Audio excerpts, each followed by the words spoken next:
well, some of the joints are barely jointed together.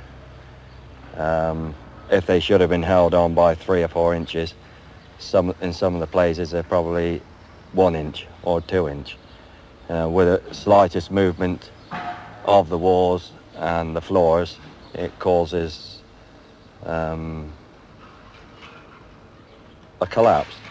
I just am amazed at what is found when we examine these buildings today sometimes.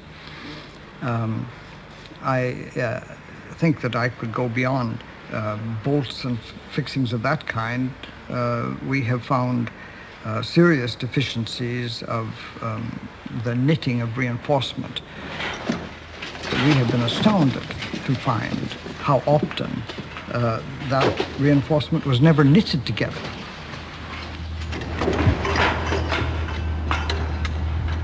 It required, I think, an intelligence or a sense of care that was often missing on sites. One of the main attractions of system building was the contractor's claim that the blocks could be put up quickly by unskilled labour. It was all part of the design of the system, and to get the flats built more quickly, the contractors used piecework and bonus schemes. The faster you put the bolts in, the quicker you got them up, and the more everyone earned. If the bolt didn't fit into the bolt hole, what used to happen? Well, you probably get 1 or 2, and if you got a couple in, that would sort of hold it as this assumed, and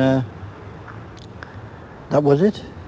In terms of the sort of crucially important bits, like where, one panel's meeting another and you've got bolts and you've got fixings that are meant to hold those panels in position, how often was that work done properly? Not very often. It varies from job to job, but not very often. I dare say if you went back now and dug some cement out, you'd find holes there where the bolts should be. I mean, when that... It was quite a common thing. I mean, it wasn't unusual. I mean, who's going to bother putting 4 bolts in when you get away with 2? If you couldn't get them in, sometimes they'd walk in. Another time you'd have to spend anything up to 20 minutes, half an hour to get them in. If you wanted to avoid spending that half hour, what was the alternative? Cut them off. What proportion of bolts were missing and what proportion were put in? I would say about 80% were missing and about 20% put in. That was your view after sort of spending a couple of years being in a very good position to see what was going on? Yes, yes. I mean, now that these buildings are being demolished, like the one behind you, the engineers are finding that a very large proportion of those crucial bolts and ties are not in position. Does that mean you were not doing your job properly? I would imagine that somebody wasn't doing their job properly if the bolts are not there. Then, in the first instance, the contractor wasn't doing his job properly because that's what he's paid to do. And secondly, the supervision that the contractors are employing is supposed to be seeing to the same thing. But at the same time, I would say that the Clockworks has a responsibility. If the structural security of the whole thing is determined by every bolt being in and being tightened up properly, the answer is you'd have to have a very high degree of site supervision. Because, you see, if a man on site finds that the bolt doesn't go in because the hole that was cast in situ doesn't line up with the hole in the prefabricated, he's not going to stop and make it fit. He'll just ignore it and press on because he's under pressure of speed of construction. As you talk to your sort of workmates and things, I mean, it was just common knowledge that the fixings and the bolts were not going in as they should do. Oh yeah, it was a joke. It was a joke. The joke is wearing rather thin for the 2,500 tenants living in this large system-built complex in Hume, Manchester. Their flats are plagued with damp, and the side of this large concrete walkway recently fell off. Council engineers then began to examine a number of flats and found that many of the bolts meant to be holding the large gable panels in position were not there. Anticipating there might be some problems with the new systems, the government had set up the National Building Agency in the early 1960s. One of its main jobs was to check that the blocks were being properly assembled. Its managing director was Cleve Barr, a long-standing advocate of industrialised building methods. If you found examples of bolts and nuts and things, fixings not being done, I mean, shoddy workmanship on a site. Yes. Did you report that sort of thing? Yes, we did find that, and the firms concerned would say they were stepping up the supervision and correcting it. It couldn't happen again, sort of thing. What was your next step if they said that? Well, within the capacity of trying to cope with an enormous number of work going on, we would look at it again if that were possible. There were no sanctions you could impose? None at all. None at all. So the watchdog role was really a very hollow one, wasn't it? Yes, it was. A few years ago, the absence of a proper watchdog during the assembly of the system blocks was especially crucial. As each floor was completed, the connections and metal straps between the panels that were to hold the whole building together were sealed over by concrete being poured into the joints. Industrialized building methods are as expensive as bricks and mortar. Today, the only way to discover what is missing is to hack out that same concrete. Sometimes the buildings may start that process themselves. Tenants in this block in Hammersmith, West London, have reported cracks opening up between the walls and floors. We asked the former president of the Institute of Structural Engineers, Tom Ackroyd, to look at the problem. Yes, well, what we have here is the concrete being broken out to show or not show, as the case may be, where there should be any fixings and straps. There should be straps connecting the panel to the floor. Simple straps, not very large or complicated, but just enough to hold the panels in. They are missing. Certainly we know that in other flats there are straps missing, which straps that should come out to hold the panels in, and since there aren't straps in more than one place, it suggests that there could be a number of places where straps ought to be and they're not. What in fact is holding that wall panel in position? It's probably there should be a connection, a bolted connection, which is a hidden connection. The problem with the system, you see, from the point of view of that we're doing now is checking it, is to find the bolts and the connections. You can't get at the bolts and connections, you can't see them, so you can't assure yourself if you're inspecting the building, yes, they're all right. That's the worrying part of the whole problem.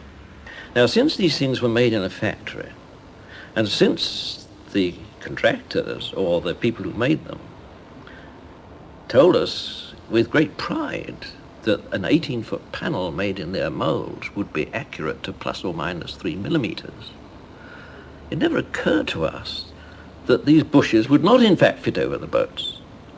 But it's perfectly clear now from what we hear, what's been found, that in fact they didn't always. Now, I don't know why this is so. The panel didn't come made properly.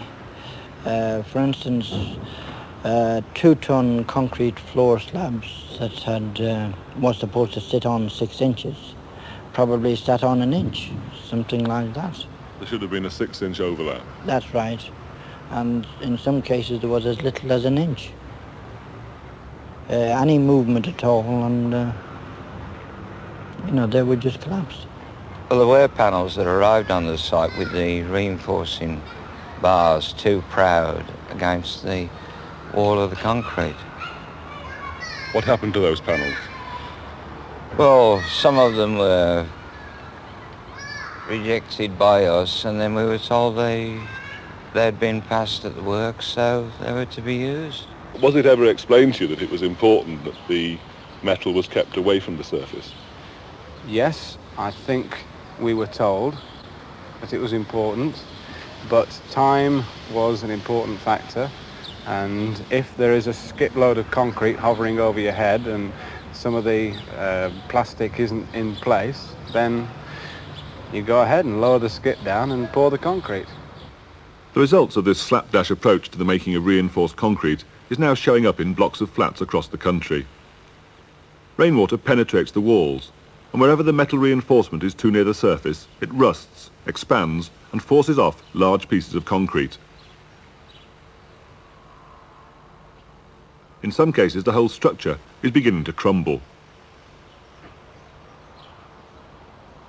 the problem of the reinforcement rusting and chunks of concrete about so big coming off blocks of properties. It's a problem even on a low-rise block, a block that's only 3 or 4 stories high. If you're talking about blocks this size falling off the outside of tall tower blocks, 12, 13 stories up, often in high winds when they become dislodged, then it's a very serious problem. How often did panels come that weren't the right size or shape or didn't have the right things projecting out of them? Oh, it's difficult to say if any of them came the right shape or the right size. You'd almost say that more came the wrong size than the right size. I'd almost say that all of them came the wrong size. For 3 12-storey blocks of flats at Rugby, the precast concrete... This promotional film, which shows a block being built by the Bison system, is a unique record. Unbeknown to the cameraman, he was filming damaged panels being fitted into the building. Is swung up, it's dropped into its place to fit like a piece in a jigsaw puzzle. But that wasn't all. Council engineers have now discovered that much of the metal reinforcement supposed to knit the panels together was not put in by the workers on the site. It has cost the council more than £500,000 per block just to make them safe. To lay out a factory, in other words. Altogether, more than 50,000 flats were built using the Bison wall frame system. As with all the other systems, a series of factories was set up to produce the large panels. These were then placed one on top of another to make the outside walls of the blocks. The structure of those panels was simple. 2 layers of concrete separated by insulating material and held together by metal ties. What we have found in Birmingham is that in some situations the number of ties that should exist aren't there, and also that in many situations the wrong material has been used for the ties. We've had to bolt back already a number of panels where we felt that were so few ties that we were in a risk situation. The reason for that is simple. We are the authority that had 2 panels fall from our high-rise blocks. And when that happens, it's a horrendous thing when you have a block of concrete which is something in the order of 3 meters by 4 meters falling down from the 10th floor. The obvious scare and concern that creates is considerable. Although it doesn't affect the structure, it clearly in fact could kill someone. Using a special electronic scanning device, Birmingham Council has secretly surveyed the panels in all their Bison blocks. They found that 11,000 were secured by ties made of the wrong metal. A further 3,500 had less than half the ties they should, and 83 had nothing holding them on at all and were being kept in position by their own weight. Other cities have the same problem. In Glasgow, a panel weighing 2 tons fell from the 5th story of this Bison-built block. In an attempt to reassure their tenants, the council is bolting back all the panels. Decorative facings of factory-made mosaic are laid onto concrete walls to relieve the monotony. The problem of bad workmanship in the construction of panels was not confined to Bison. The National Building Agency sent inspectors to many factories making parts for the systems. The output of the 10 men operating the Often precast we go to a factory and find